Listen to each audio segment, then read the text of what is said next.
Good morning, sisters.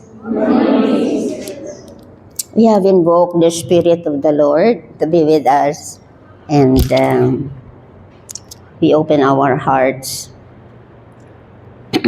Thank you very much for having invited me. It is a privilege for me to be with you this morning on the Feast of Mary, Queen of the Apostles. Really, I'm very happy since yesterday. Lalo nakita ko mga ano dito, mga pillars. Sila Sister Fe, Esperanza. Sila kasi ang mga veteranong nakita ko pa noon. Yung mga pillars ng PDDM sa Pilipinas. Yung tinatawag na keeper of the charism. It's a big privilege for us, kami, mga may edad na, tatanda na, accumulated youth, to be able to communicate the charism. At ako, at this point in time, minsan, nawawala-wala na rin ako. Pero yung sabihin ko sa inyo, hindi kalokohan. Nawawala-wala kasi. Ano. So, maraming salamat na na-invite ako dito. So my speech is about charism. Pinakamagandang gift ng Holy Spirit sa atin.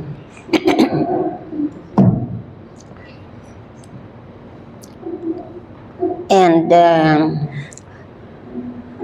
since that time, Sister Janice asked me, I started to reflect, not only to reflect mentally, but also in life.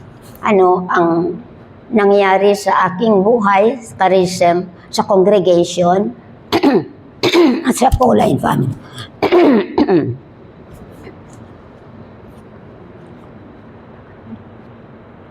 So I prepared something.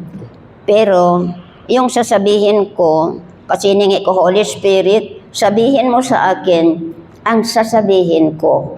So minsan yung mga napiprepare ko, hindi yun ang nasasabi ko. So bahala na kayo, ano? Ayun yun. So charism, alam na natin yun. Marami sa atin mga may edad na alam na natin yung about charism. But, you know, sa experience ko, when I was sick or very down and out, I went to the confessor or the priest and I said, Father, tell me the things that I know already. Kasi alam ko naman yun eh. Kaya lang minsan, dumadating din yung ano sa buhay. So it's not because the things we know at every moment ay they will sound true to us. Nandiyan na rin ang temptation, ano, na ginugulo tayo ng kaaway natin. Ginugulo ang isip, ginugulo din ang puso. So alam ko yan. Sabi ko, alam ko yan. Yung sinasabi ng pari, yung advice mo, alam ko rin. Siguro, kung ako ang nasa situation ko ngayon at ako mag-counsel to somebody, alam ko sasabihin ko, convinced din ako. Pero ako mismo, parang hindi ako convinced. So, anong nangyayari? So, yun.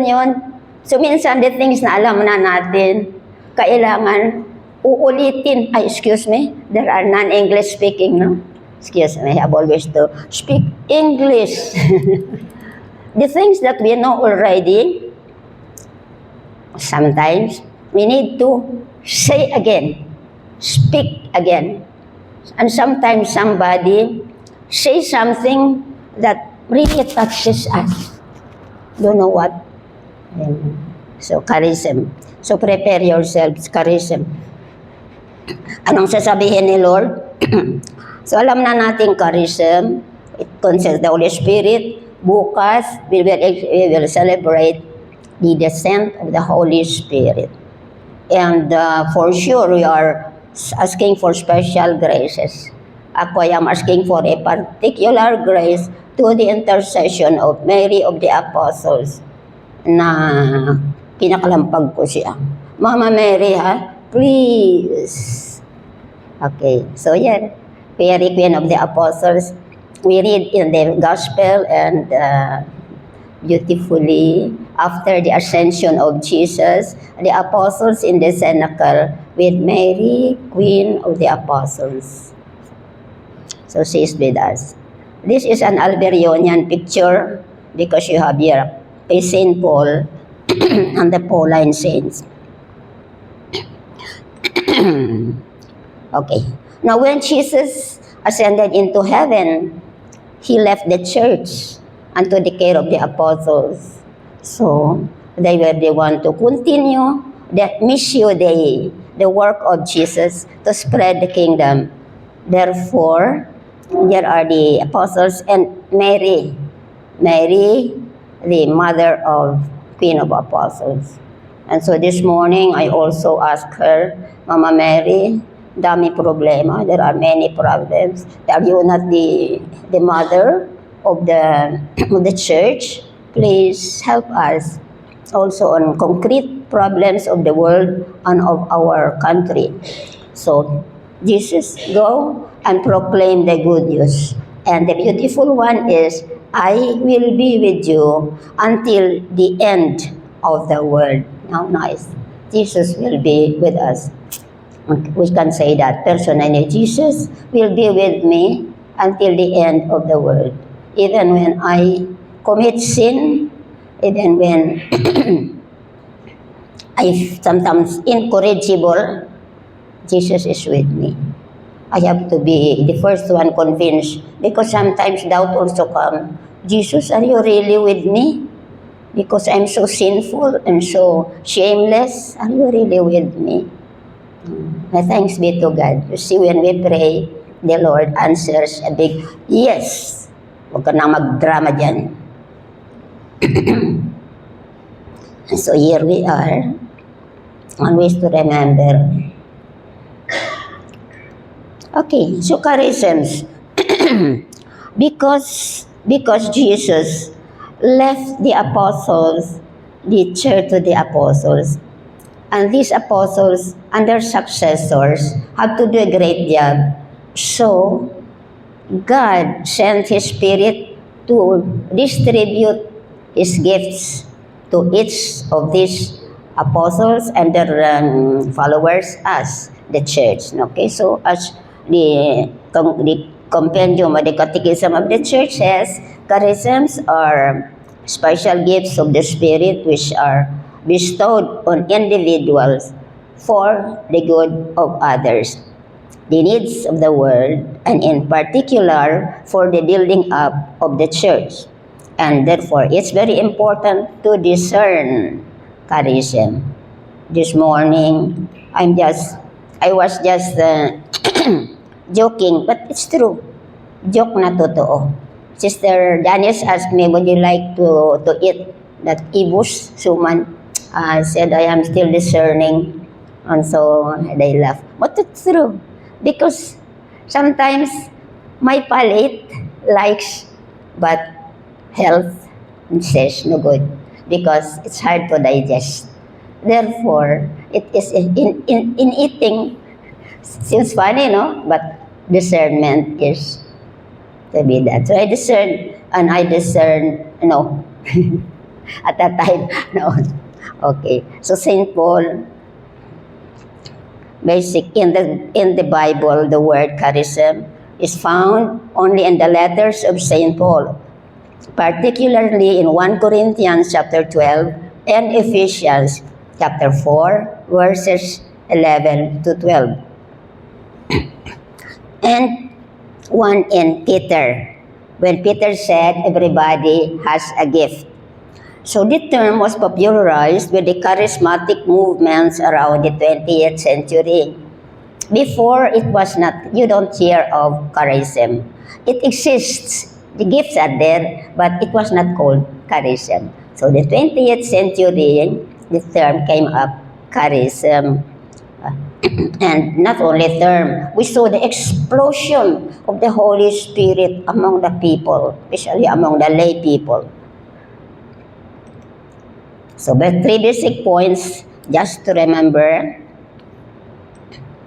It's a gift. You cannot produce it. It's a gift. A gift are free. Sometimes it is not accepted. Second, Holy Spirit. So that's where we discern, is it a gift of the Holy Spirit or something else? And it has the purpose for the upbuilding of the church. So in the discernment, you have to have clear these three things.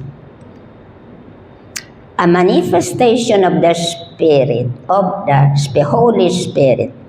It is not a personal talent, but a visible sign of the Spirit's presence intended for the common good. These gifts are freely given by God's favor and cannot be earned or achieved through human effort. Gift talaga. Now, as St. Paul says, there are variety of gifts, but the same Spirit. There are different kinds of service, but the same Lord. There are different kinds of workings, but the same God who produces all of them in everyone. To each individual, the manifestation of the Spirit is given for some benefits, for benefits of others, the church, not for herself. To one is given through the Spirit the expression of wisdom, mga wise people. To another, the expression of knowledge according to the same Spirit. To another, faith by the same Spirit. To another, gifts of healing by the same Spirit. To another, mighty deeds. To another, prophecy. To another, discernment of spirits. To another, varieties of tongues. To another, interpretation of tongues. It's still St. Paul speaking to the Corinthians. Why? This arose because the Corinthians, as a people, they were very talented and they were also very proud of their charism. Bigyan sila maraming charism.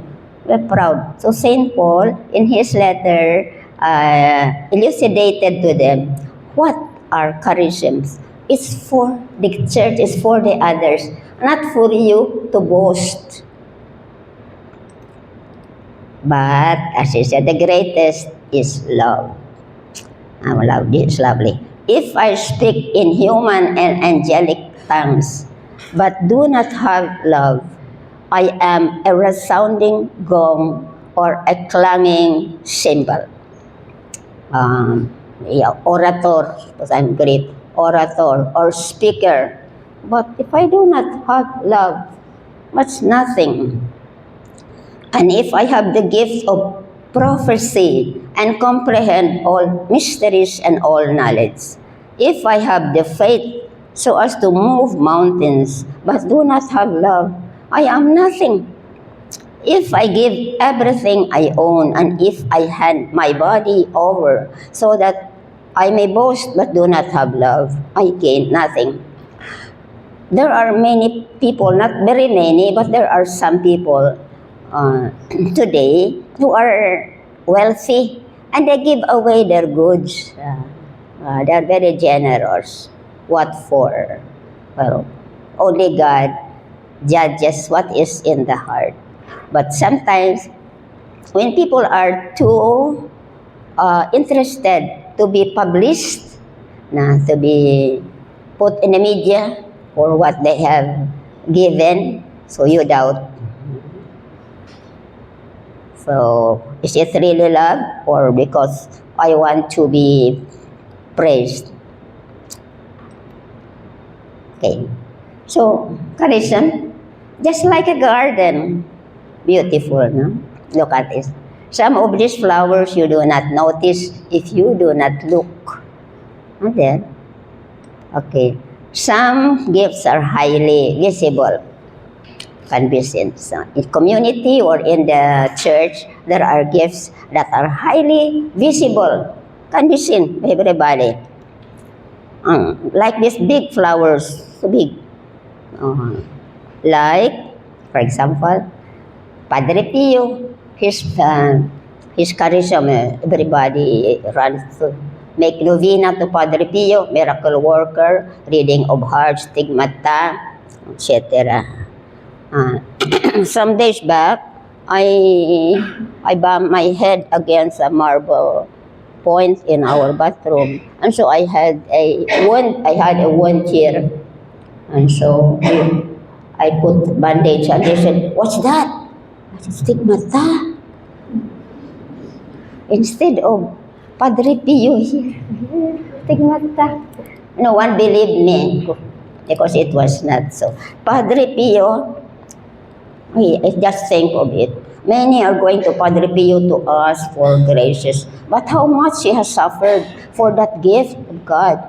If you read the life of Padre Pio, besides the pain of the stigmata, the persecution, the harassment, the judgment against him by the church, by people, by church people, Pope, etc. He suffered a lot. See? So to have, sometimes we receive special graces, you have to suffer for them. Take Padre Pio, Carlo Acutis. Na? These days, if you look at the Facebook, it's full of stories of how Carlo Acutis, this 15-year-old first millennial saint, devoted to the Eucharist. I think he is your big friend, Carlo Acutis, Eucharist. And he had the gift of clairvoyance, foreknowledge. How many stories are narrated, how he would tell these people, at this date, at this point in time, you will die, or you will be at this point in time, in that place, you will be kneeling and crying for your sins. And it happened. And I would say, some people, you say, you are angry at God because your son died some years back, and you are angry at God because he did not heal your son. So now you are an atheist, not because you are bad, but because you are angry. But God forgives you, and your son who died prays for you, and that on that day you will cry. And so it happened. O Carlo Acutis. So, visible charism. Darione, our father, of course, Primo Maestro, his gifts, he could read the hearts, he worked miracles, he multiply food, whatever. So when I was aspirant, when I just entered, Primo Maestro came, and they would say, you, that's the founder, he is holy. So they were running towards him. I was hiding before the others. Why? Because I was afraid. Because they said he could read the hearts. He might read my heart, and he might say, that one there, send her home. So I was so afraid, because I felt unworthy and sinful. So I was hiding. Primo Maestro. He could read the hearts. Many in the anecdotes, no, our sisters or our brothers priests, that some are doubting, Primo Maestro would tell him, go ahead, God wants you. So, Primo Maestro. So he did many things that he cannot imitate because they were his personal charism. You know, there were sometimes there are those who want to imitate the founder or the foundress, also in their physical movements, of course, their charism. So there were some Primo Maestro, like that. Huh? Because that was not his charism. One, he had arthritis. Arthritis. He was primo maestro. He was just 34 years old. He had already crippling arthritis. So it was not holiness. He would do like that. So anyway, okay, like Teresa of Avila. Teresa of Avila founded a community near the Mars. Near the Mars, there were plenty of mosquitoes. So he commanded that they would use the mosquito nets because there were many mosquitoes. Afterwards, in other communities, they were not near the Mars and there were no mosquitoes. But because Teresa of Avila said to use mosquitoes there, so also the other communities, they use also mosquito nets, even if it was not necessary. So some of the actuations of our founder were his personal mannerism or need of his body. They were not charismatic. Okay, so we have the extraordinary gifts of miracles, healing, reading of hearts, clairvoyance. Alberione, he had all these gifts. Not always, see? This charism, they do not function all the time at the same place when it is necessary. Clairvoyance, what they have any? When we were in Lipa, and we wanted to come to Manila, to open a house in Manila. But the American Cardinal in Manila, did not want us. We daughters of St. Paul. And it was strange because this Cardinal was emphasizing the need of reading and the literature and education of the mind. And there we were. That was our congregational charism. No, but we were not permitted.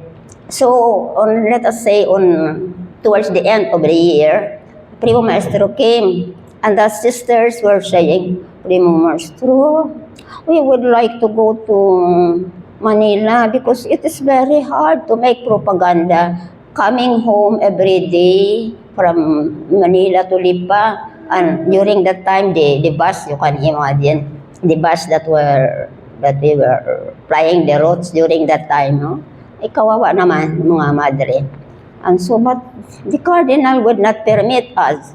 He permitted the society only on one condition. They will run the parish, Our Lady of Sorrows. But daughters, no. Primo Maestro, they said, Primo Maestro did not answer. He was very quiet. He looked far, and said, by the end of the year, you will go to Manila.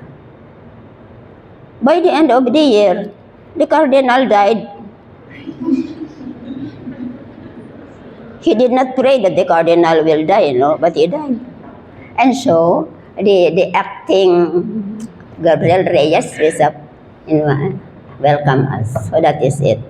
That did not happen only here in most stories of our sister. It happened also in other places. What you call clairvoyance, knowledge of future events. Okay. We hear sometimes also people who can predict what will happen. But you have to discern. That's why it's for discernment. Because it's not always coming from the spirit. That's another big topic, discernment. Some charisms are not so visible but important. See and look at these flowers. They are small, but they are very, very nice, to look at. Sometimes they cannot be seen. Sometimes they are hidden, but they are there. Uh, they are there. Sometimes hidden among the stones and among other flowers. Others are almost invisible but spread a fragrance. You have this small one, violets.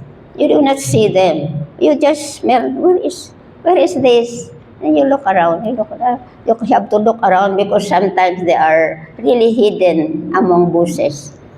Fragrance. But okay, sometimes among us, no, you do not really feel the fragrance. But really there is the fragrance of the holiness.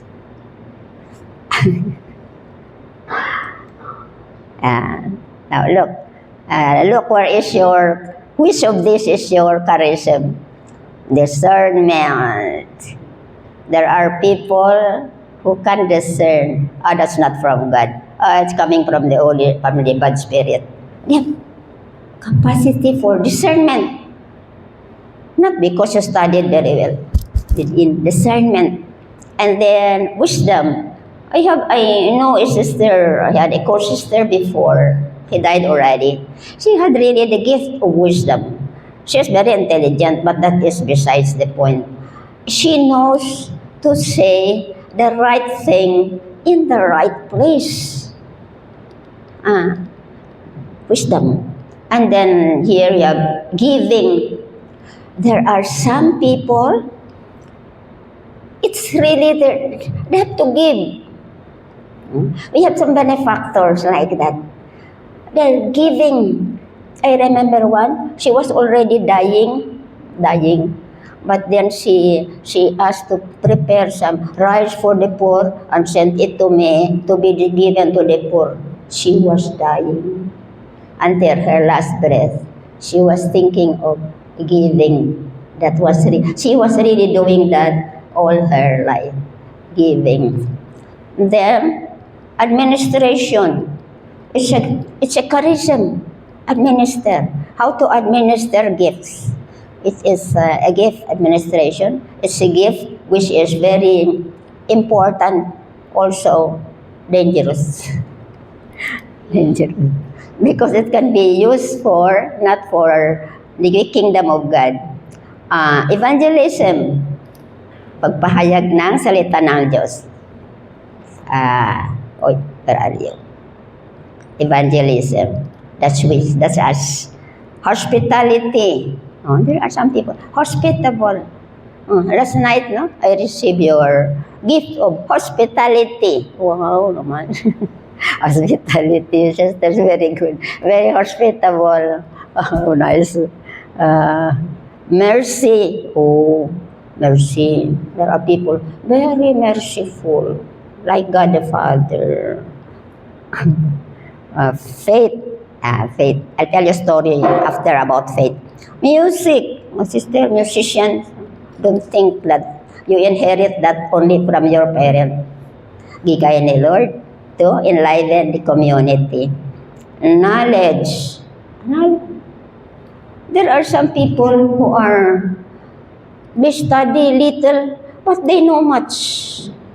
There are some people who bury themselves, cannot understand. Especially if you do not pray. Leadership. Sometimes we do not know. Leader ka pala, you do not know. You have the capacity to make things move, to organize. Because we are religious, so sometimes we are not given the opportunity to exercise our charism freely because we do under obedience. But I think it is the duty or the of the charism of the superior to spot the charism and help the person to develop it. So knowledge, leadership, exhortation, even outside, I know people, they are not religious. They have the gift of exhorting others. mga manang dyan, sabi, apostleship, that's our apostle, serving, serving, yeah, there are some people, again, I have one person in mind, I knew her since she was postulant, she has always to serve, it's coming from her, to serve somebody, when she, until now, when she enters the chapel, she looks at the sixer there. Yeah, she will fix the bell. Not necessarily. She has to serve. She has to do something. Service, shepherding, taking care of the superiors, the formators. During your tenure, you receive this gift, shepherding. During your tenure. Teaching, there are the gift of teaching. Some people, they're very bright, very intelligent, but they are miserable teacher. Cannot impart. I had a classmate, very intelligent, top-notcher. Maybe because he's intelligent, and her student, like me, cannot keep up with her, poor teacher. I did not learn. It's not my fault. She did not have the charism of teaching. So I said, especially gadgets, do not ask somebody who is very expert because you cannot learn. Because the expert, they will pass, you do this, ask somebody who is not so expert so that she will have the patience to teach you. Gadget. So when I had a sister who the one who taught me, she was really good. I was always shouting at me, I told you already, you write it down because I told you already. Huwag mo ko sigaw-sigawan, ha? Do not shout at me. She said, Nakabalos, I already on par with my provincial. Why I did not shout at you when I was provincial? Anyway, she was not really shouting because I could not understand. And I learned Facebook when I was 80 years old. 80. That's when I learned. How you can imagine? I came from the world of print, Heidelberg. How do I understand of? So, very hard to learn. But, so I tried and accepted the humiliation. I tried. I tried to remember. Yeah. Okay. Anyway, I learned. I learned at least PowerPoint. I learned to switch on and off. So, when a sister does not know, does not know really anything, volunteer. First thing I teach is switch on and off. Because in the beginning, many years ago, to switch on and off, I was afraid because I might destroy it. So, the very good sister who taught me, sit down, switch on. This one, okay. Did it explode? No. So, try again. She was really cute, that sister. I'm afraid because gadgets, what do we know about gadgets? See? Okay, teaching. Our young sisters are very good and very patient to teach us this morning. This man. And then prophecy. Prophetic. What did the prophet in Israel do? They were recalling the king and the princess when they were not doing well. So in the church, that's a gift of prophecy. For example, a community is not doing well. These members, somebody who has the gift of prophecy, can speak. If you have the gift of prophecy and something is wrong, and you do not speak, it will become a sin for you. Because you have the gift of prophecy, you did not speak. Like in our politics. Okay, prophecy. Intercession. This is for all of us. The charism of interceding. I could not finish my PowerPoint this. I asked a sister who was lame, who broke her arm, and I said, please, today, please say prayer. She did, and I finished my work. Ask, especially the sisters who are really suffering. Yesterday, I told Sister Mercy, thank you very much for your pains for us, for the church. Big thing. Because I heard before that for us, Daughters of St. Paul, the apostolate of social communication, great, communicate, uh, explaining the work. But there is a time when you are called to the apostolate of suffering. And that is the highest point, suffering. So really our six sisters are really mine of graces. We pray for them and we ask them to pray for us. Pray. It's intercession. And every day we do that. It's only important that we think about it consciously because we can recite prayers. But you think about what is happening in the country, in the world. Pray for Pope Leo, pray for Trump, for Netanyahu, for BBM, for Cayetano, for etc. Our faithful. Until I pray for Duterte. Huh? There was a sister who said, in the beginning, I was really angry with Duterte because he had one of my relatives killed, suspected of drug. But then, I remembered, Duterte is my child. It's given to me by God. So, now, I do not hate Duterte anymore. I pray for him. Okay? So, intercession. Intercede for. Okay. Now, whether extraordinary or simple and humble, charisms or graces of the Holy Spirit, which directly or indirectly benefit the church, ordered as they are to her building up, to the good of men and women, and to the needs of the world. We do not know, sister, we just exercise faith. When we are praying, you do not know how much graces is flooding the world because of that prayer. You have to make the act of faith. Peter, God has given each of you a gift from His great variety of spiritual gifts. Use them well to serve one another. Each one, okay, I have to tell you a story. The Holy Spirit gives us the charism He wants, not the charism we want. I've been reading much of Carlo Acutis, as I told you, and I was sort of envious, and because Carlo Acutis very devoted to the Eucharist, no, Blessed Sacrament, since he was young, and he died 15 years old. And I said to the Lord, Lord, since I was a little child, I was already attending Mass every day as a child, small child. I was the only one in our town. So, how do I know? Because there was no one else. That's every day, little child. And adoration, not yet, but visit, always, every day, coming back and forth from school.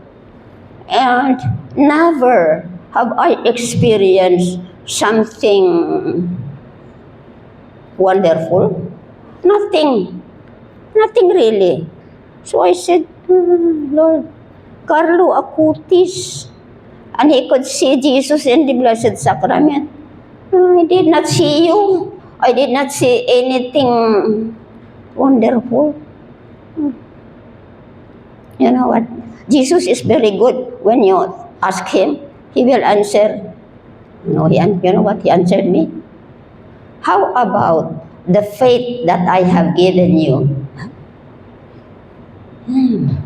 I thought of it. Yes. Why did I do that? That as a little child, no one in my family, no one in my street, no one in the town of Leon was going to church every day to go to Mass. Why me? Why? And I never doubted until now that Jesus is really in the Blessed Sacrament, body, blood, soul, and divinity. Never it crossed my mind to doubt. So, I understood. He gave me the charism of faith. Is that something small? Faith. Why did I believe? That's true for many of you. Why do we keep on praying? Because prayer is also a charism. I think many of us, even before we entered, we were attracted to prayer. In our community, I was one time sharing this. I said, yeah, in my family, I was the only one. My mother taught us how to pray the rosary together every evening. But afterward, no more. So I continued. Ako lang mag-isa. I pray. Then I go to church alone. And sometimes my mother not even going to church Sunday. So, why? He received the gift of prayer, attraction to pray. It's a gift. Sometimes we think, because we can't even explain, no? Because it's a gift. It's like vocation. Why did you become a nun? God wants it. How? Oh, it's a long story. I need to write a novel as long as Harry Potter. See, it's a gift. We do not, so I said, yeah. And we do not say thank you. We have never thanked the Lord. Thank you, Lord. When I say, thank you, Lord, for I have chosen me. But think about it. Think about it in life. So I said, okay, thank you, Lord. Example. That's an example of a gift that charism I did not realize. Another example, a charism which we said in the community we do not realize.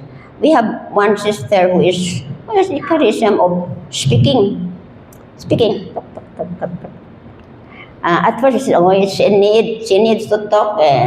Kasi to talk so well. Sometimes you are tired of listening. Tired of listening. Talk. She has to talk.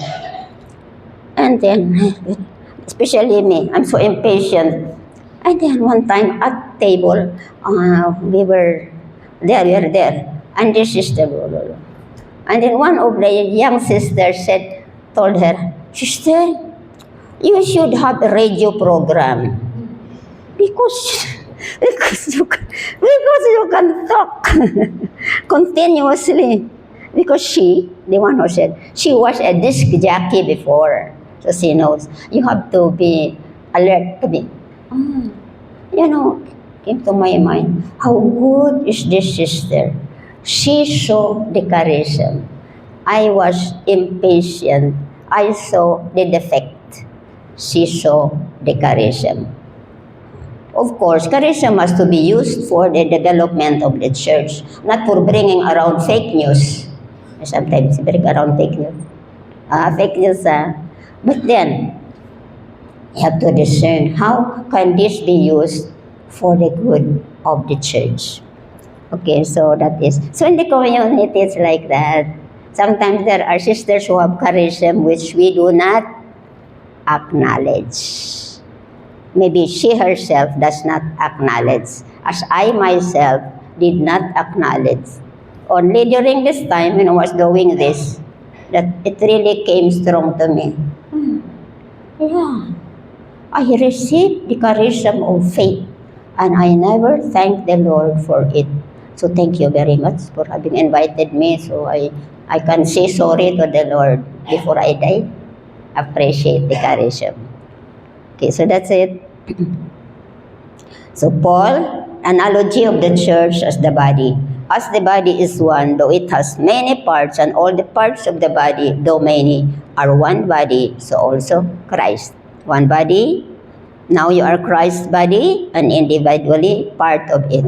Some people, God has designated in the church to be first apostles. That's us. Second, prophets. That's prophets. Third, teachers. Then mighty deeds, miracle workers, gifts of healing, assistance, administration, and varieties of tongues. Okay, so we know this. the body, that it is all the organs should function well so that the body will be healthy. Okay. God placed the parts, each one of them, in the body as He intended. If they were all one part, where would the body be? But as it is, there are many parts, yet one body. Indeed, the parts of the body that seem to be weaker are all the more necessary. So in the church, in the community, the weaker members are very important. And those parts of the body that we consider less honorable, we resound with great honor. And our less presentable parts are treated with great propriety, whereas our more presentable parts do not need this. So our body. What part am I in the body? Yes, no? But God has so constructed the body as to give greater honor to a part that is without sin, so that there may be no division in the body, but that the parts may have the same concern for one another. If one part suffers, all the parts suffers with it. If one part is honored, all the part shares its joy. Our sharing in the body, we share all the benefits, spiritual benefits especially, and also the sinfulness. Sinfulness. If there are also many unrepented sins in the body, it will weaken the body. Physical body, spiritual body. Just as in the human body, each part should fulfill its designated function so that the body will be healthy. In the same way, in the mystical body of Christ, charism should be exercised accordingly and in coordination with each other. So I always ask the Lord, it's not the Lord's word. I cannot sing. I like very much to sing. I like very much to express myself. I cannot sing. When one time I tried, and somebody said, "What are you reciting?" I'm singing. Cannot hear any tune. So it's not my charism. So you speak. Even before I did not know I could speak. Sometimes we do not know, I said. Coordination with one another. As in a rainbow, take away one color from the rainbow. It will not be a rainbow anymore.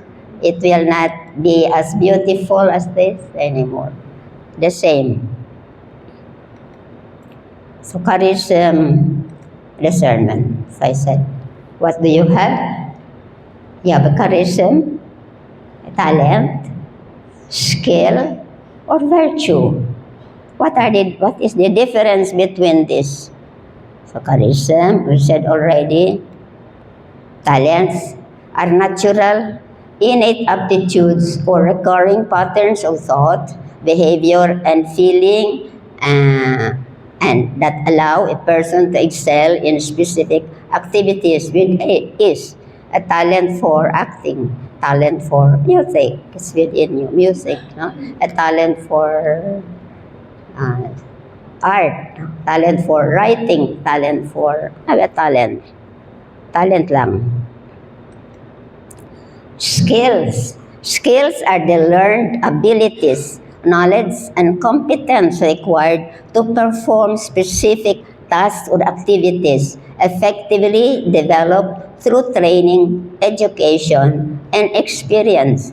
They are essential for achieving goals, solving problems. I put as example this girl, Alex Ayala. She liked tennis. She practiced tennis since 4 years old, and then later afterwards she went to Spain to practice. But all her life, so she had the talent, but she learned through knowledge, and training, education. So that is what we do in our formation. sometimes we do not know, we are not clear to us, we have that talent. Also skills. So information, for you, for example, those who have talent to embroider or to sew, sometimes you did not know, but then with education, experience, and right, then you learn because it's your charisma. When I was young sister and postulant, and I was going to propaganda with some of our elder sisters, I noticed that some of these elder sisters that time I was, they were very shy inside the convent. They were shy. They were not, also during class, very shy. But during propaganda, they are speaking as if, she can speak like that. She can animate the people. She can motivate. Why? Charism. She received the charism. And so I learned also, because I was also very shy. I cannot also speak. Only now I am speaking. So when I die, they will say, finally she kept quiet. But before I was really shy. Why? Because I compared myself with others who can speak better. My sister is a speaker, declaimer, and all around right near me. Okay lang sa akin. It's alright with me. So I did not like. So afterwards, in the congregation, I have to speak. Especially when outside, I have to speak. And I remember in the Association of Major Superiors before, I was very shy. I was not speaking. And all that time, I was disappointed because sometimes I could not express myself. I could not defend a position of the church. Yeah, because I'm very shy. So, what happened? So one day I tried to speak because somebody said, kaya mo yan, you can do it, try. And so I stood and speak. And they said, very good, very nice. Oh, speak again. I said, okay. So I can speak. So, since that time, I tried. My sister, our sisters are very good. When I tried, she said, she is still young. She will learn because she is humble. I said, oh, okay. I will learn because I am humble. And so I tried. And then I find out I can speak, especially before people. Okay. And I feel better when I have no codigo, when I can speak without looking at it. Speak. So, never know what is your charism. Find out. Find out, and for one, we in community, we can encourage others. Or somebody encourage me. You can speak. I can. So I did, and I am able to speak. Okay. Sometimes it's because of obedience. Now, virtue. Virtue is disposition to choose actions that are most morally right. It is habitual. Alam natin to. I need not explain much about virtue because it's something that sometimes you have to make effort. As I said, there is somebody you do not like in the community, and they love everybody, they go to her, etc. We make effort. Virtue needs to make effort. That's why very strong virtue. So it's not charism. Virtue. Of course, we need the grace of God. For example, to pray every day. Sometimes we are also tired, no? To help the needy, to speak the truth always, to see the positive side of events. It requires virtue to do this. So the charism, as we say, gift of the Holy Spirit for the building up of the body of the Christ. How do you know? You are inclined to it. You are inclined to it. You have the capacity to do it. It gives you joy to do it. Example, prayer. As I said, some of us, we have already received the charism of prayer even before entering. We are attracted to prayer and we go to pray. So maybe in our place in the church, you are distinguished for being a prayerful person. So it is in the community. That's why in the community, religious community, that charism is heightened. Charism, prayer. Now, we do not say that because you have the charism, it will not be easy all the time. There are sometimes when you don't experience that. Experience. I don't like. I'm tired. I will just look at Facebook, social media. The charism, the temptation. Because when the devil can persuade a person not to pray, oh, he gains a lot and the church loses a lot. But our prayer is really very important for the church. Especially when you do not like to do it. Now, we said already, charisms are not inborn, not inherited, but gifted. Holy Spirit. And then we are supernaturally empowered. Supernaturally. Focused outward. Therefore, outward to do good to others. And a talent can become a charism. You have already a talent with formation. It can be developed. So, what is my charism? Afterward, think about it. You might have a charism which you have not acknowledged yet. You are already doing it. You are already enjoying it. But you have not acknowledged that it is a charism. Baka kala mo sa iyo lang. Hindi, no? Bigay ni Lord. What is my charism? Okay. So, in your community, which sister manifests clearly their charism? Some are clear, no? Like big flowers. They are very serviceable, they are very respectable, they are very kind, they are very intelligent, good teachers. And which one seems to need encouragement in order to realize it? You have to encourage one another. As I said, I was encouraged. Speak, sister. Speak. And because why I was afraid to speak, see, it's there, afraid to mistake and to be humiliated and not to be accepted. Fear. But if there is something the Lord is telling you, speak in the community or outside. Many times, fear, humiliation. But that means the truth imprisoned within us because we did not speak. Okay, so for example, I said, sisters encouraged me, you can do it. Yes, you will learn. You can. Yeah, I did. And I learned. I need encouragement. One day when there was general chapter and I was called to interpret for the international meeting. And I said, what? I can do that. Hindi ako marunong. I can interpret one-to-one, maybe Mother General with one sister. But international, simultaneous, while the speaker is speaking, translate.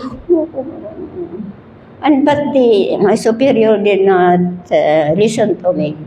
So I went to the counselor and said, hindi ako marunong. I said, I do not know. What shall I do? You know what the answer? Just open your mouth. Open your mouth. What can you do? Obedience, no? I believe in obedience, so I open my mouth. That's it. It was not a complete success, but I was able to be interpreter for the international chapter. And afterwards, I went to listen to the Association of Major Superiors in Rome. I was listening to how they were interpreting.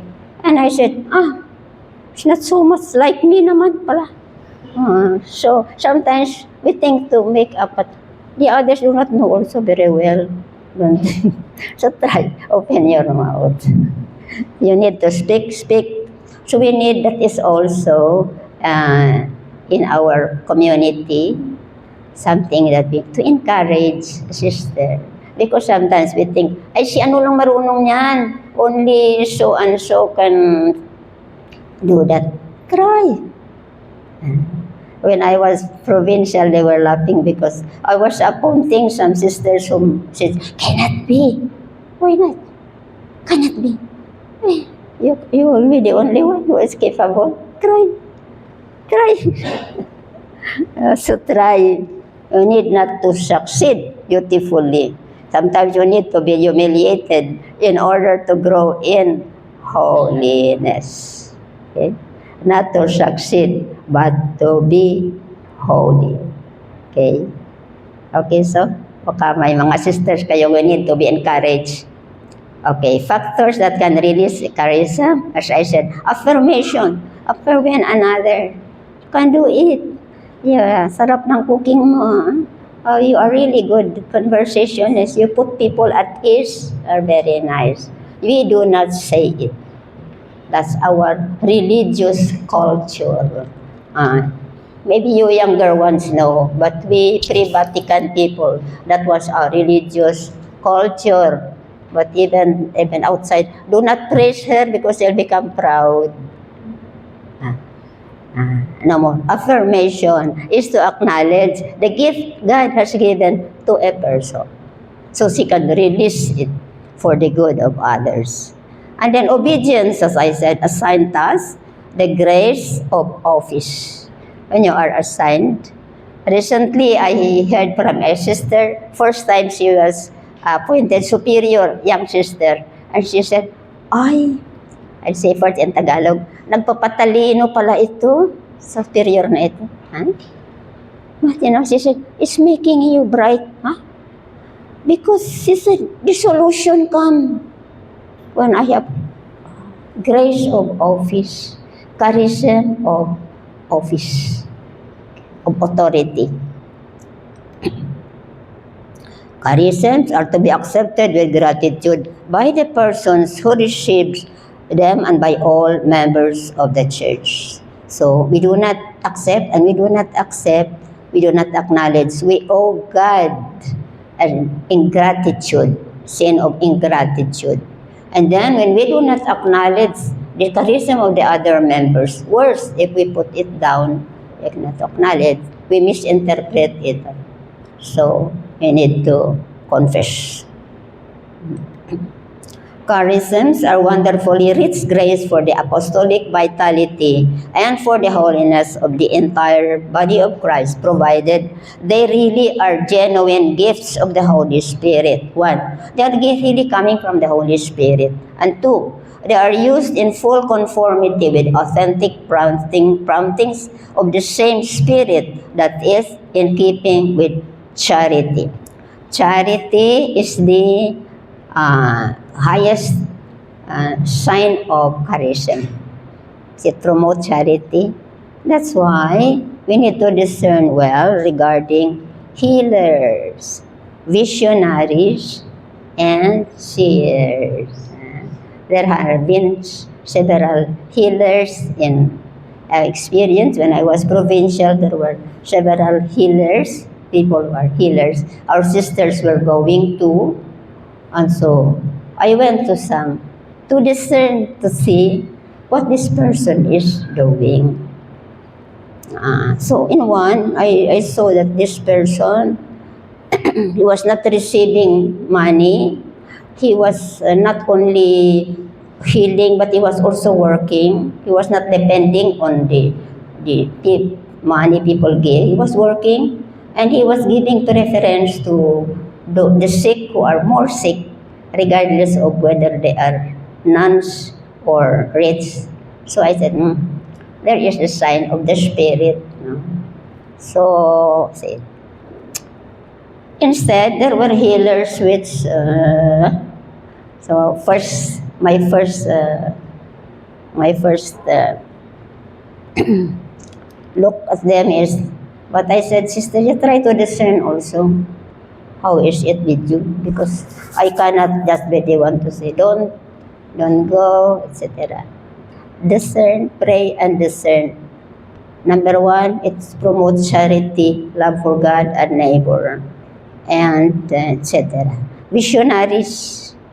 I don't know, in your congregation you have no visionaries, but we have visionary sisters that already. She could see, she could read the hearts, she could foretell events, she has a gift of healing, she was also always fighting with the devil, this sister, because she is helping many people. The devil was hurting her, so sometimes just pushing her. In fact, she died after having this fight with the devil. She has a book, Sister Erminia. If some of you have this book, Sister Erminia, we do not know yet. The Vatican had her, what do you call this, followed up by a priest. And so I went to discern again. I went to discern. What did I see? Sister Erminia, she did not know me, first time knew me. When I visited that community, she was very preoccupied. She was not superior, she was very occupied to serve me, to see that I have what I need because I was a foreigner and all of that. And then many people were coming to see her for healing. So I went also to see what was she doing for healing. And I saw that when the people come, she invites them, like a mother invites them, and they cry on her shoulder, tell her their problems. And she brings them to a small oratory to pray. What was she letting them pray? Our Father, Hail Mary, Hail Holy Queen. That's all. So I believe that it was a charism and that it was holiness. Because charity, number one, charity. Okay, so visionaries and seers, those who can see visions, discernment.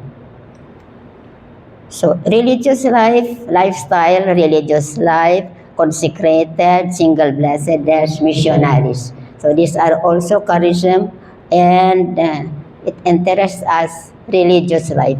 The charism of religious life. We have religious monarch, charism, religious life. We are, except the young ones who are not yet, religious life is a charism given by the Lord, given to you. Okay, so those who are, then we have the Pauline charism, charism of the founder, primo maestro, charism of foundation, charism of the Pauline family, and the particular charism of each group of the Pauline family. Di ba siya? Complicated naman. Complicated. First, charism of religious life. The religious state is not a kind of intermediate way between the clerical and lay condition of life that comes from both as a special gift for the entire church. It consists in the following of Christ by publicly professing the evangelical counsels of chastity, poverty, and obedience, and by assuming the commitment of removing all obstacles which could detract from the fervor of charity and from the perfection of divine worship. So we ask, why did you become a nun? Long story, but at bottom it is a charism given to you, to me. Charism. Why? Yes, why? Why? No? And we are there for the upbuilding of the church. Okay. Consist in following. We'll see. How do you know it is a charism? Okay. Proof that the three evangelical counsels are a charism. Chastity, poverty, and obedience. Why are they a charism? There are people outside, husband and wives, also to practice chastity. Single blessedness also, people. And People outside have also to practice that poverty and obedience. Well, let us see. Those called are enabled to live chastity, poverty, and obedience in peace and joy. The three evangelical counsels, they are basic needs of the human person. Chastity, the need for sexual relationship and forming a family. God created it like that. A need for poverty, need for property, for stability. When one enters the religious life, me included, we ask ourselves, I renounce everything, even if that is only a flower pot. That's everything for me. Suppose I do not persevere, what will happen? So, when you enter all of that, renounce. God will provide poverty. And you want to have to possess, no? Possess worldly goods. Good. Good. Be mine. And obedience. Oh, especially we want to do our own will. That is what great difficulty in community life. Because somebody wants this thing done this way and somebody wants no. Somebody wants to mop the floor 3 times. Somebody said, no, not in now. No need. Clean already. Very dirty. Will, your will, my will. Obedience. So, it is a prophecy of the kingdom. Religious prophecy of the kingdom. That you can live happily, joyfully, healthy, observing the 3 vows. Because in the kingdom of God in heaven, angels are like that. So,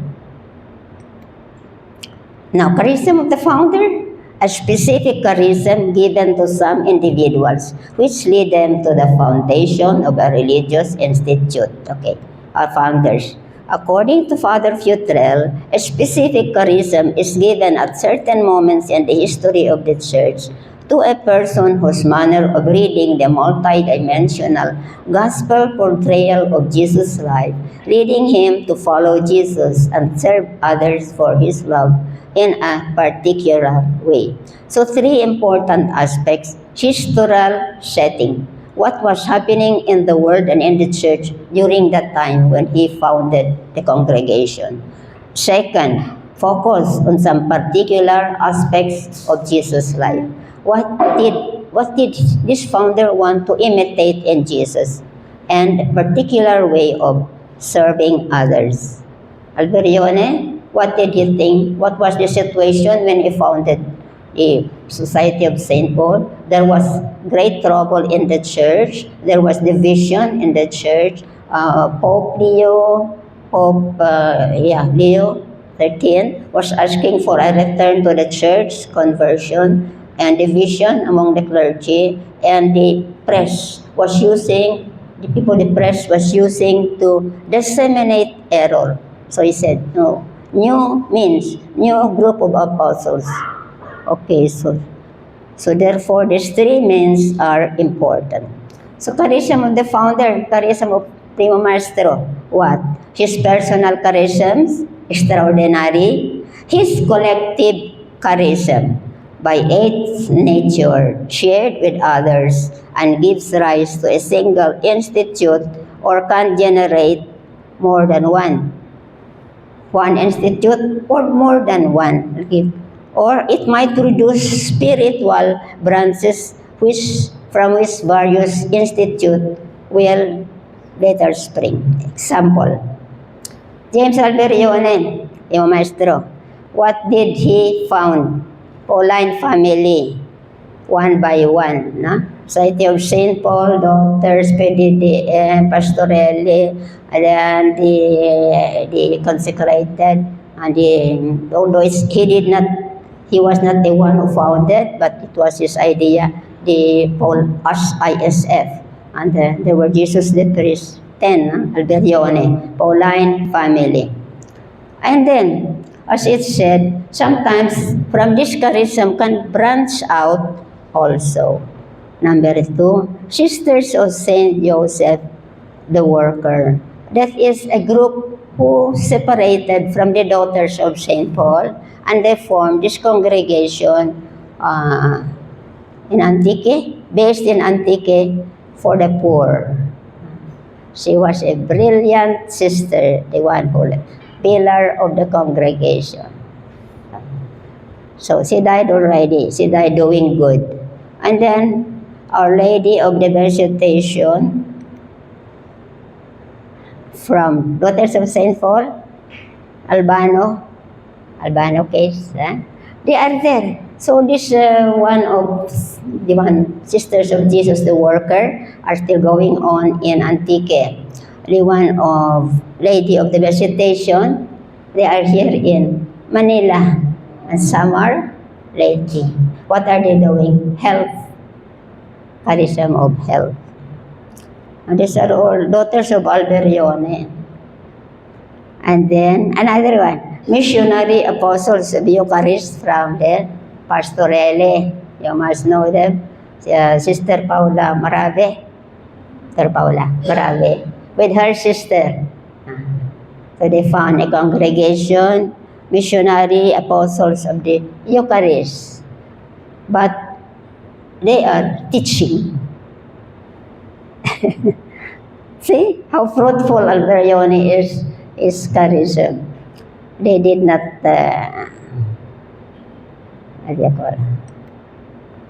anyway, collective charism of the founder. The collective charism of the institute natin is made up of collective charism of the founder, Primo Maestro, collective charism of foundation, the founders plus the first nucleus of person, Blessed Jacardo, Venerable Tecla Merlo, Venerable Mother Scholastica, the first sisters and brothers. They are the collective charism of foundation. And then the personal charism of the institute's members, we form a part of the collective charism of the institute and the sound traditions of the institute. We have sound traditions before. We used to greet one another, coming, going, Saludato Jesu Cristo. Right? Is that? Saludato Jesu Cristo. Coming and going. Telephone or what? Do you still hear that? No more. Saludato Jesu Cristo. Praise be Jesus Christ. Some congregations are doing it for us. Saludato Jesu. And then the Coronchina. You still listen to the Coronchina? Coronchina in the morning, we Virgin Mary, Mother of Jesus. Yeah. Maybe here only in the Philippines and Korea. In Japan, no more. In Rome, no one does anymore. Nice, no? Because Coronchina, you wake up with Virgin Mary, Mother of Jesus. Make us sing.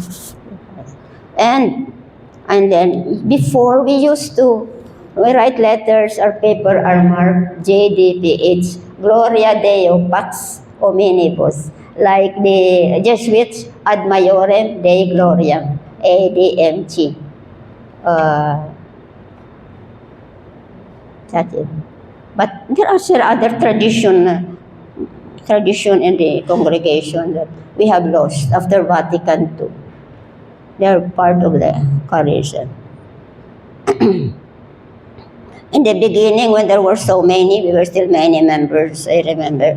There was a priest who went to our convent, and the sister did not recognize her because there were many. And so to test him, she said, recite the secret of success. I do not know if he did. So I said to the seminarian, can you recite that next time? Maybe no. That is the secret of success. So the individual members, you and me, what is our obligation towards this charism, Pauline charism. One, each one must be faithful to the founding charism and to the subsequent spiritual heritage in the context of the consecrated life. Fidelity. Second, in creative and dynamic fidelity, which is a constant return to the sources of the whole of Christian life and to the primitive inspiration of the Institute. So we are the guardian of the charism. Pero kami mga matatanda, Sister, Sister Pe, Sister Hansa, tayo mga, at saka yung mga elder one, we are the keeper of the charism, the elder ones. And you who are still young, but they are younger than you, you are also keeper of the charism to communicate to the younger ones who will come. Okay. The founder's charism is dynamic. Okay, dynamic because the history changed and also like Vatican II. So, for example, it is growing. It is a continuity of life. It's originated from the founder, even if there would be discontinuity in the expression of that life. It is given by the Spirit to meet the need of the church at a certain time in history, like the Congregation for the Redemption of Slaves, the Dominicans for to combat the Albigensian heresy. But what happened when the specific need is no longer existed, like the redemption of slaves? So what happened to that congregation? In fact, wala na yun. A community is subject to changes in history, the evolution of culture and changes in time. In crisis moment, when its way of life or its apostolate seems irrelevant, what should it do? Return to the original inspiration of the founder beneath the conditional element of culture and history. What did the founder really intend for you? Two factors to consider: the original inspiration of the founder and the present historical moment. We were founded to spread the word. In the beginning, using the fastest and most efficacious means that was in our Constitution old. When Vatican II came and Confucian arrived, so there were already, hindi na yan, no more mass media, no more, mga small groups na lang. So there was really a great confusion after Vatican II. Therefore, it's very important to have it clear what did the founder mean. So when the founder said fastest and most efficacious means, as of now, we updated and we see the digital technology as fastest and most efficacious means. Tomorrow, we do not know what will happen tomorrow, what will human progress offer. But the inspiration, the charism of Blessed Alberione, I think, will remain forever because the fastest, whatever that will be. Two extremes to avoid: too much attachment to the past, no only, propaganda na lang, and then book center na lang kami. Hindi naman media. Oh, no. Too much attachment to the past or too much devotion to the present. Wag na yung mga ganun. Okay. Now, specific, okay. Charism is time-bound. It does not coexist with the church. 76% of men religious order founded before 1500 are extant. 64% of men religious order founded before 1800 are extant. So possible reason, this specific charism is no longer true and valid form of service in the church. So we ask ourselves, is our charism still a valid and form of service in the church? The founder's charism may be valid, but the members no longer live it. So there are congregations who have been, communities who have been closed by the Vatican because the members were not living their charism. That's why.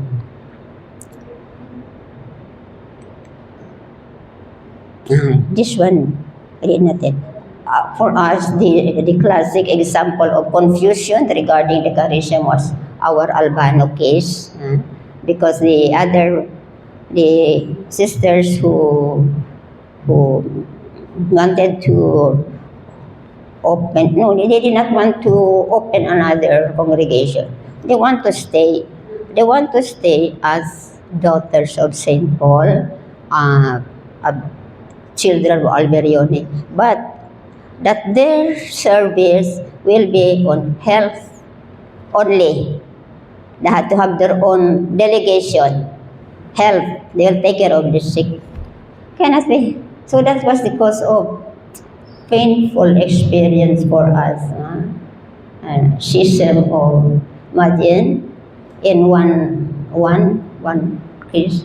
30 sisters, 30 departed from the congregation. Albano lang yon, 30, to form this visitation, Our Lady Visitation Health. So we said, they were told, okay, you do your health, no, within, but daughters of Saint Paul, and you will still be, no, we really health only. I cannot be. So, painful experience because the Vatican, oh my God, that's the most painful thing I ever experienced in my life. Imagine it, my sister. See the importance of clarity of charism. Imagine they're fighting there in the Vatican. Also, the cardinals taking sides, other side, our side. How our Mother General at that time suffered. It suffered, I mean, it really suffered because division, really, the work of the devil. Pero sisters, as I grow older, God's ways are really not our ways. Because this congregation, visitation, they are doing good. They are doing apostolate health in the poor area, especially Samar, Leyte. And they have also vocation. So, I cannot say anything. God writes straight with broken lines. So, for me, is to learn to be humble, that we cannot dictate to what God will do. And we cannot also judge. That sister, our sister who left and founded the Sisters of Saint Joseph the Worker, she was a great sister. She was my model, a model Filia de San Paulo. Why did she leave? She can also help the poor. I am in charge of this, reach out to the poor. Now, she can do that.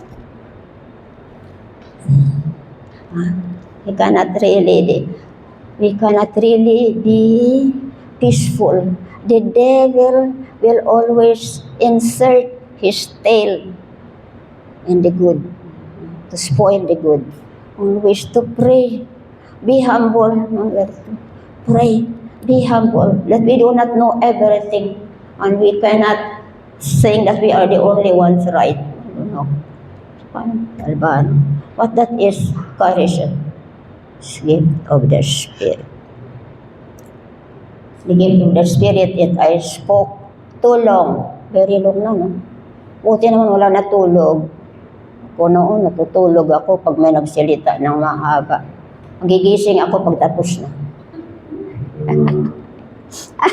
Albano. Anyway, be careful. Kayo, peaceful lang kayo, no? PDDM, you did not, in history, you did not have painful experiences regarding that. It's only Mother Scholastica. Mother Scholastica, I really love her. She really suffered for us in the Pauline family. I read the book about her life. Really, Mother Scholastica. She really lived your charism, silence, silence, silence, with her life until the end. That's one saint. Okay, so who has the duty to safeguard the charism of the institute? The institute superior, according to Mutual Relations, the general chapter, the members of the institute is one of us. The hierarchy of the church, canon law. That's why the church is very strict in supervising us, that we are faithful to the charism of the founder. So in a way, do not become panty na peaceful lang kayo. You never know what will happen. Will safeguard. Okay. Will safeguard the charism of the Pauline family. Each one of us, each institute has the particular turf to protect and promote. Society of St. Paul and the Daughters, the Word of God, in life or in death. We have always the Word of God, all times and all places, all means. I don't think we are doing much, no? But in a way, that's our assignment. The Eucharist. I think of you, Carlo Acutis. Now there should be an awakening of the devotion to the Eucharist. I think the Pope canonized Carlo Acutis early because also many miracles, but also the need to promote the devotion to the Eucharist. Tayo yan, sisters, We are also devoted to the Eucharist, and we are also duty-bound to promote what it's yours. You have to safeguard this particular charism of the institute. Your kami, Word of God, kayo Eucharist. And the pastorale, the parish, and faithful to that. Not to go there as to do the apostolate of the pastorale, but to be assistant to the parish priest. And then apostoline, the youth, and Holy Family. Holy Family. We need to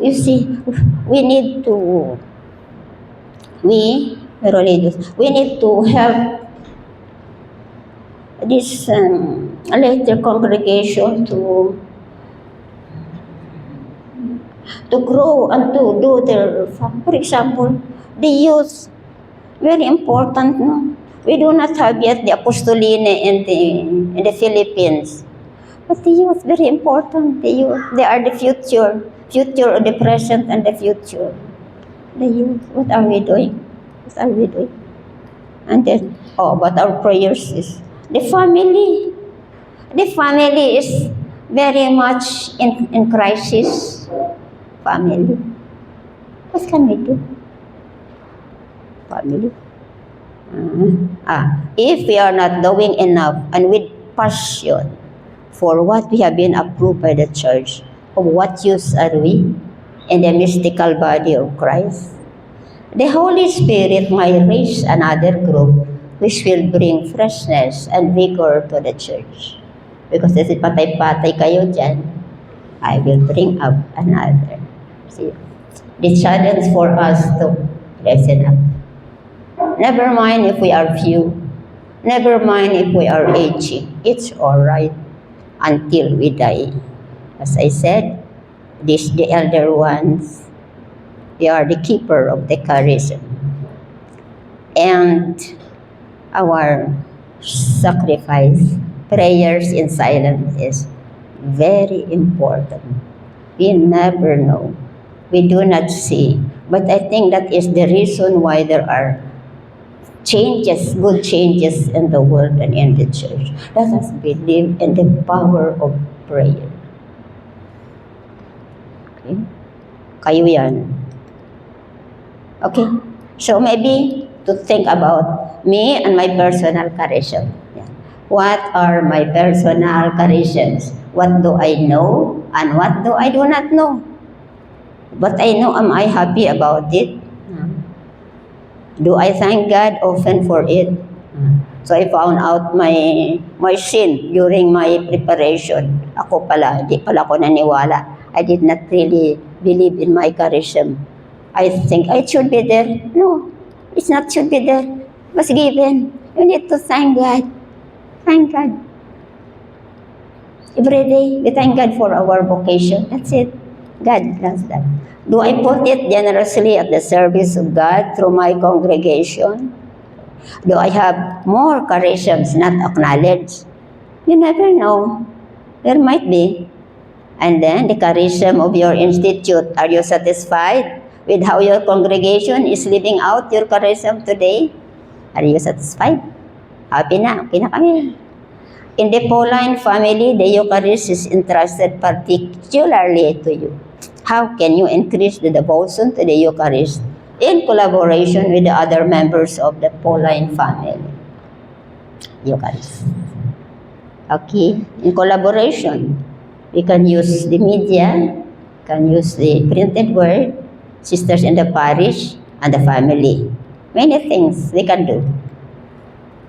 The charism has been given to us to sanctify ourselves and to continue the mission day together as a family.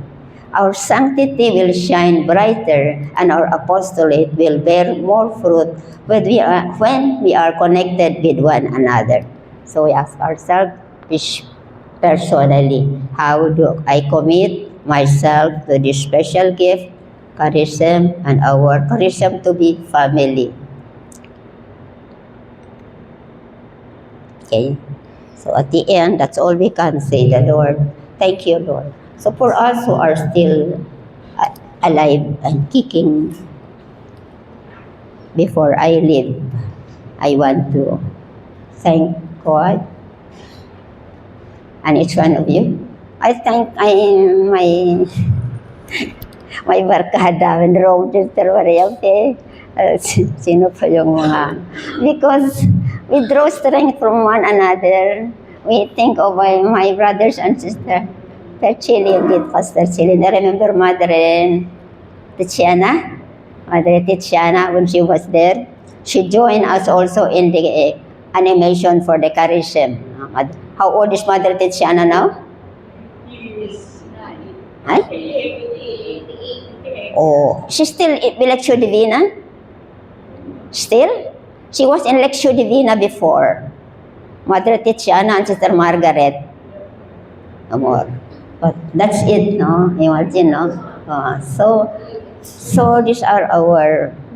So we have to take care of ourselves. Kahit matanda na tayo, we have to take care of ourselves. As much as possible, do not get sick. We can try to avoid to get sick by observing our health. Take care of your health. Body, mind, will. Wala tayong divinity. Body, mind, will. Yung meron said, sanctification of the mind. Because if our mind is negative, body will be negative. And so, number one, I said, I am learning in my old age really to be grateful. Grateful to my congregation. Grateful to my sisters. My elder sisters for having helped me grow. For my sisters in community. I used to be formator and in the authority. So I was taking care of people. Now I am being taken care of. In the beginning, ayoko because I'm very proud. I do not like to be cared for. Tulungan ka lang. Now I renounce my pride. I say, thank you very much. Renounce my pride. And very nice. and to take care. My sisters are very good. My younger sisters, the young ones, they're all very good. All saints. All saintly. This is the elder ones. Number one, try not to fall. Very good. If you fall once, hirap na. And let us try to maintain ourselves in good health. Because when we are not perfect, the good health, we can pray better. Is it not? And the church needs our prayer. Prayer and suffering. So, be happy and laugh always. Those who do not know how to laugh, kawawa naman. That is my advice. Even if there's nothing funny, just laugh. Are you crazy? Maybe. But why? Because it is healthy. Because when you laugh, you produce dopamine. Your brain produce health enzymes. If we are worried or stressed or depressed, our brain is also producing bad what's yun? So even if there's nothing funny, laugh. And it's nice also to affirm one another always. Ganda mo, sister. They said, you're crazy. Hindi. Ganda mo. You're nice. You're beautiful. Right? Because the moment you pronounce the positive, it does good first to you. Comes to you. Okay? So thank you very much. I made my long talk to you. Bihira lang naman akong punta dito.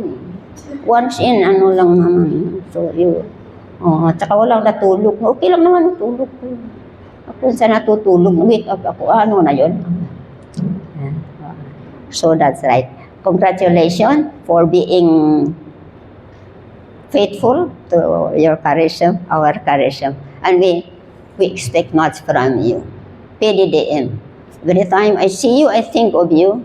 I think of you as prayer. Because in the Pauline family, you are that. You are that.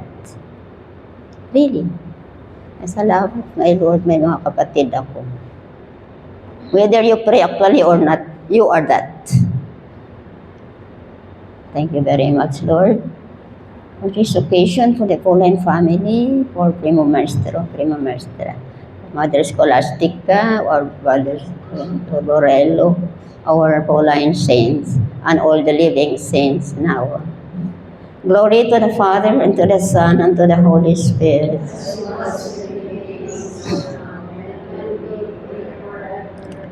Mary, Queen of the Apostles, Mother Mary, give us more vocation. Today's your feast day. Please give us at least one vocation each this month. In the name of the Father, the Son, the Holy Spirit. Amen.